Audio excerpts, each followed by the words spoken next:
Assalamualaikum warahmatullahi wabarakatuh. Pertama-tama, mari kita panjatkan puji syukur kehadiran Allah Subhanahu wa taala yang telah memberikan kita beribu-ribu nikmat, terutama nikmat iman, Islam dan sehat walafiat, sehingga kita dapat berkumpul di tempat yang insya Allah dimuliakan oleh Allah Subhanahu wa taala.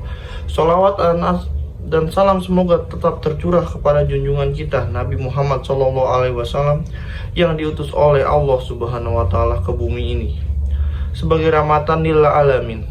Semoga dengan memperbanyak sholawat kepada beliau berkenan memberikan syafaat di yaumul kiamah. Amin Allahumma amin. Adapun pidato saya kali ini akan terdiri dari 3 pokok bahasan yang sangat penting. Pokok bahasan pertama yakni tentang jasa kedua orang tua, guru dan dosen. Pokok bahasan berikutnya adalah alasan mengapa kita harus berbakti. Sedangkan untuk pokok bahasan yang terakhir adalah cara-cara berbakti kepada orang tua. Ibu Widya dan teman-teman yang saya sayangi, hari ini saya ingin berbicara tentang sebuah nilai yang sangat penting dalam kehidupan kita, yaitu berbakti kepada orang tua. Sebagai generasi muda, kita memiliki kewajiban moral dan agama untuk menghormati, mencintai, dan berbakti kepada orang tua kita. Seorang ibu telah berjasa mengandung kita selama 9 bulan dan juga berjasa melahirkan kita ke dunia dengan rasa sakit yang luar biasa. Bukan hanya itu saja teman-teman sekalian, setelah susah payah mengandung dan melahirkan, seorang ibu juga sangat lelah dalam merawat anaknya. Kita semua tahu bahwa orang tua adalah anugerah terbesar yang diberikan kepada kita. Mereka telah membimbing, membesarkan, dan memberikan kasih sayang kepada kita sejak kita dilahirkan. Telah mengorbankan waktu, tenaga, bahkan mengesampingkan kepentingan mereka sendiri demi kebahagiaan dan kesuksesan kita. Besar sekali jasa seorang ibu dan tentu saja kita tidak dibalas dengan harta apapun yang kita miliki. Jangan lupa seorang bapak pun juga sangat berjasa dengan telah memberikan kita nafkah dengan hasil cucuran keringatnya. Tidak jarang bapak kita harus menahan sakit akibat kesusahannya dalam memenuhi kebutuhan kita. Ibu Widya dan teman-teman yang saya sayangi, pengorbanan seorang bapak juga tidak bisa dipandang sebelah mata saja teman-teman sekalian.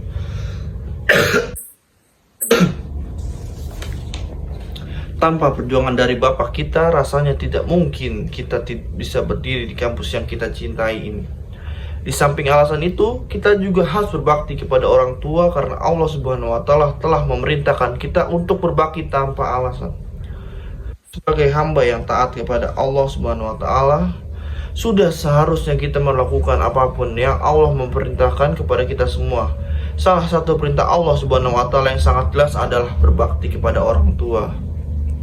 Berbakti kepada orang tua itu wajib, karena orang tua telah mengasuh dan mendidik kita sampai sekarang ini seperti yang sudah dijelaskan di dalam Surat Al-Isra ayat 23 yang artinya, hendaklah kamu berbuat bakti pada ibumu dan bapamu.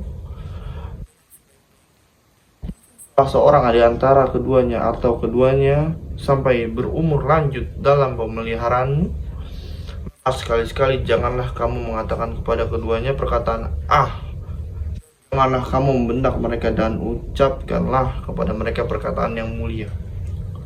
Begitulah Al-Quran menggambarkan tentang bagaimana kita sebagai anak harus berbuat bakti kepada orang tua. Karena memang sudah sepantasnya dan seharusnya bagi seorang anak untuk berbuat bakti kepada orang tuanya. Yang demikian itu karena betapa besarnya jasa kedua kepada sang anak. Bagaimana kita dapat berbakti kepada orang tua? Pertama, kita harus selalu menghormati dan menghargai mereka. Hormatilah mereka dengan cara berbicara dengan sopan, menghormati pendapat mereka dan tidak melupakan nasihat-nasihat berharga yang mereka berikan. Kedua, kita harus memberikan perhatian dan kasih sayang kepada mereka. Jangan biarkan kesibukan kita menghalangi kita untuk menunjukkan rasa sayang kita kepada orang tua. Luangkan waktu untuk mengobrol dengan mereka, menanyakan kabar dan membantu mereka dalam kegiatan sehari-hari. Ketiga, kita harus membantu dan mendukung mereka.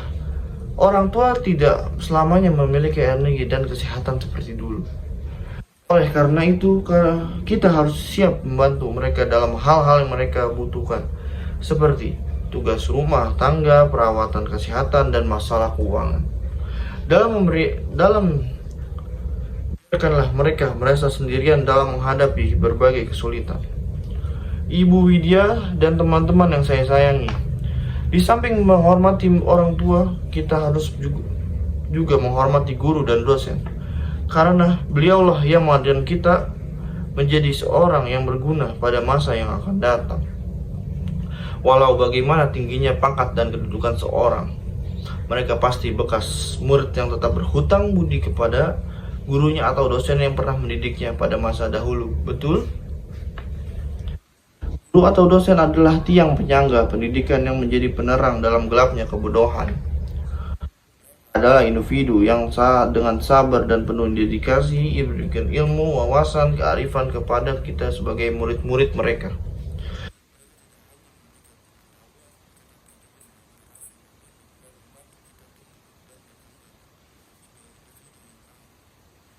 Guru atau dosen mengorbankan waktu, energi, pengorbanan lainnya untuk memastikan kita mendapatkan pendidikan yang terbaik. Mereka membimbing kita melalui kesulitan, menantang kita untuk berpikir secara kritis dan memberikan mereka untuk melihat kita sukses adalah nyala api yang tidak akan pernah padam.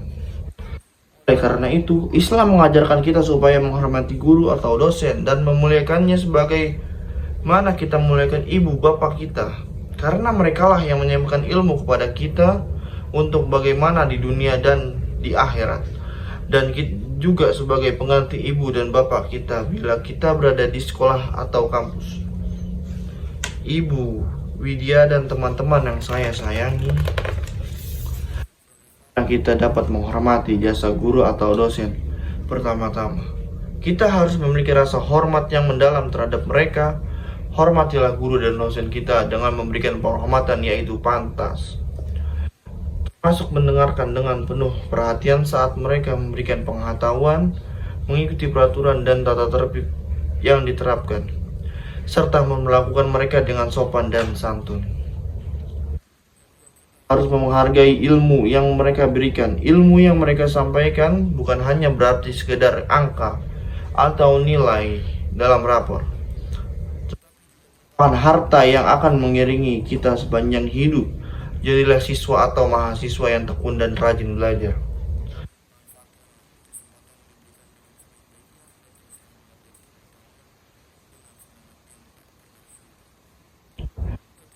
Mari kita ucapkan rasa terima kasih kita secara tulus kepada guru dan dosen kita. Janganlah kita ragu untuk mengucapkan kata-kata terima kasih yang tulus dan isyarat penghargaan kepada mereka. Ucapkanlah terima kasih dengan sepenuh hati, karena kata-kata itu akan melampaui batas atau mengisi hati mereka dengan kebahagiaan dan kepuasan. Keempat, kita dapat memperlihatkan rasa terima kasih kita dengan bertindak sesuai dengan nilai-nilai yang telah mereka ajarkan. Implementasikan ilmu dan nilai-nilai yang telah mereka berikan ke dalam kehidupan sehari-hari. Jadi, tidak hanya menjadi pembelajaran di dalam kelas, tetapi juga menjadi pegangan yang kita gunakan dalam menghadapi tantangan di dunia nyata. Terakhir, janganlah pernah melupakan mereka setelah kita meninggalkan bangku sekolah atau perguruan tinggi. Teruslah menjaga hubungan dengan guru atau dosen kita, bagikan prestasi kita, perubahan yang terjadi dalam hidup kita, dan kesuksesan yang kita raih. Dengan demikian, kita menunjukkan penghargaan yang berkelanjutan dan mereka memberikan kebanggaan atau pengaruh positif yang telah mereka berikan. Ibu Widya dan teman-teman yang saya sayangi, sebagai penutup, izinkan mengutip sebuah hadis yang diriwayatkan oleh Imam Ahmad, bahwa Rasulullah SAW ridha Allah terletak pada ridha Allah orang tua, dan murka Allah terletak pada murka orang tua. Dan Rasulullah pun bersabda, siapa yang memuliakan orang alim atau guru, sesungguhnya dia memuliakan Allah. Mudah-mudahan kita menjadi waladun solihun, amin ya rabbal alamin. Sekian pidato yang saya mengenai tema berbakti kepada orang tua, guru atau dosen. Semoga kita semua bisa menjadi anak yang berbakti dan mengisi kehidupan orang tua kita dengan kebahagiaan dan cinta. Akhir kata, saya mohon maaf jika ada kesalahan dalam pidato saya. Semoga Allah Subhanahu wa taala senantiasa memberikan hidayah dan keberkahan dalam hidup setiap langkah kita. Wassalamualaikum warahmatullahi wabarakatuh. Suwe.